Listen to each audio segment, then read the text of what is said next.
इस टॉपिक की समझ आपके पास में होनी चाहिए।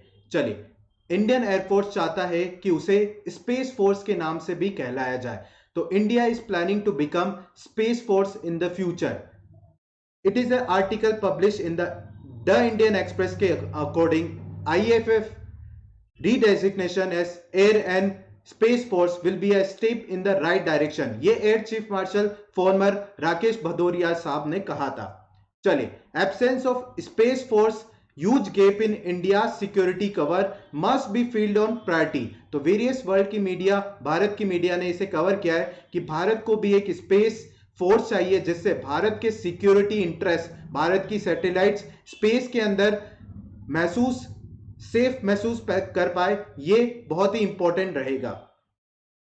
बात किया जाए कौन कौन सी कंट्रीज यहां पर एयर एंड स्पेस फोर्सेस के मेंटेन करके चल रही है। फ्रांस हो गया, कोलंबिया हो गया, ईरान, देन वेरियस कंट्रीज के पास में यहां पर एयर एंड स्पेस फोर्सेस है। और भारत भी चाहता है कि भारत की भी एयर एंड स्पेस फोर्सेस रहे along with USA, China. Defence space agency के बारे में बात किया जाए, is a tri service agency of Indian arm forces. इसका हेडक्वार्टर के बारे में बात करें, ये सिचुएटेड है बेंगलुरु, कर्नाटका में। और इस एजेंसी का टास्क के बारे में बात किया जाए, ये स्पेस वॉरफेयर और सैटेलाइट इंटेलिजेंस के एसेट को मेंटेन और ऑपरेट करने में कारगर साबित होती है। डिफेंस स्पेस एजेंसी कहां से अपने पर्सोनल लेती है? तीनों आर्म फोर्सेस से, Indian air force, Indian army, Indian navy से सेलेक्टेड पर्सनल को अपने अंदर शामिल करती है। This agency is expected to be converted into a full size tri service military command in the future. चलिए, स्टैब्लिशमेंट के बारे में बात किया जाए, 2018 28 सितंबर को इसको स्थापित किया गया था as a tri service command. Main work क्या है इसका? Role space warfare and space intelligence. और किसका पार्ट है? इंटीग्रेटेड डिफेंस स्टाफ का पार्ट है। हेडक्वार्टर है बेंगलुरु में। चलिए, बात करते हैं एक बहुत ही इंपॉर्टेंट मिशन जिसकी कामयाबी भारत को लगी थी और भारत महज चौथा देश ही बना था वर्ल्ड के अंदर जिसने ये काबिलियत हासिल किया था। मिशन शक्ति, India enters the league of space super powers. India anti satellite missile asset के नाम से बना यहां पर मिलिट्री मिसाइल लॉन्चर, जिसे फायर किया एक वेपन के थ्रू, रडार सिस्टम ने उसको टारगेट किया। Missile has 3 stages, travel faster than mile a second और can hit target 185 miles away in the 3 minutes के अंदर। कैपेबिलिटीज आप देख सकते हैं भारत की एंटी सैटेलाइट मिसाइल की, and can shoot down any satellite that used to guide enemy troops और स्पाई। अगर भारत के ऊपर किसी सैटेलाइट के द्वारा स्पाई किया जा रहा है या फिर उसके ऊपर किसी भी तरीके का सस्पिशियस एक्टिविटी कंडक्ट की जा रही है स्पेस के अंदर, तो उसको मार गिराने में सक्षम है हमारा एंटी सैटेलाइट मिसाइल। तो बहुत ही कारगर साबित हुआ हमारे लिए मिशन शक्ति।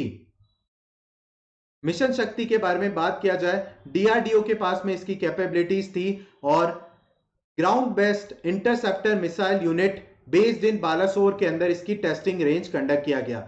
सबसे पहले 2016 में इसकी प्रिपरेशन की गई थी, 2017 के अंदर इसका एक टेस्ट कंडक्ट किया गया था, देन हमने इसकी कैपेबिलिटी हासिल करी। इससे पहले USA के पास में, रशिया के पास में और चाइना के पास में एंटी सैटेलाइट मिसाइल की कैपेबिलिटी थी और भारत महज चौथा देश बना है इस एंटी सैटेलाइट मिसाइल को टेस्ट करने के उपलक्ष्य में। देख सकते हैं इसका मैकेनिज्म किस तरीके से वर्क करता है। स्टेज 1 के अंदर इसे लॉन्च किया जाता है और वेरियस स्टेजेस के अकॉर्डिंग ये मिसाइल अपने टारगेट को हिट करती है। जो भी सस्पिशियस टारगेट स्पेस के अंदर भारत के ऊपर सस्पिशन और स्पाई के लिए रूप के यूज में लिया जा रहा है, उसको मार गिराने में सक्षम रहेगी हमारी एंटी सैटेलाइट मिसाइल। चलिए, बात करते हैं इसरो के बहुत ही अहम रोल जो कि प्राइम मिनिस्टर नरेंद्र मोदी ने विजन दिया है इंडियन स्पेस रिसर्च ऑर्गेनाइजेशन को। इंडिया स्पेस स्टेशन बाय 2035, 2035 तक नरेंद्र मोदी ने विजन दिया है इंडियन स्पेस रिसर्च ऑर्गेनाइजेशन को कि वो 2035 तक एम करे भारत का निर्मित स्पेस स्टेशन, ठीक है, भारतीय अंतरिक्ष स्टेशन बनाने की बात यहां पर की गई है, 2035 तक इसे डेवलप किया जाए। तो इसके रिगार्डिंग हम आने वाले समय में डेवलपमेंट देखेंगे कि किस तरफ से इसरो इसके ऊपर वर्क करता है। इसरो के बारे में बात किया जाए, 1969 में इसका फॉर्मेशन हुआ। Who is regarded as father of Indian space research programme, Vikram Sarabhai. Current में इंडियन एयरफोर्स एंड इसरो काफी प्रोग्राम्स लॉन्च कर रही है। इसरो के चीफ के बारे में बात किया जाए, that is S Somnath ji current में इसरो के चीफ हैं। एक और मिशन के बारे में बात किया गया, Indian on the moon, that is mission 2014। Bharat का human space mission on the moon launch किया जाए 2040 तक, ये नरेंद्र मोदी जी का मिशन रहा है। तो यहां पर देखना पड़ेगा कि इंडिया और इसरो मिलकर इस कैपेबिलिटीज को हासिल कर पाता है या नहीं। साथ ही में इंडियन एयरफोर्स कैपेबल बन पाता है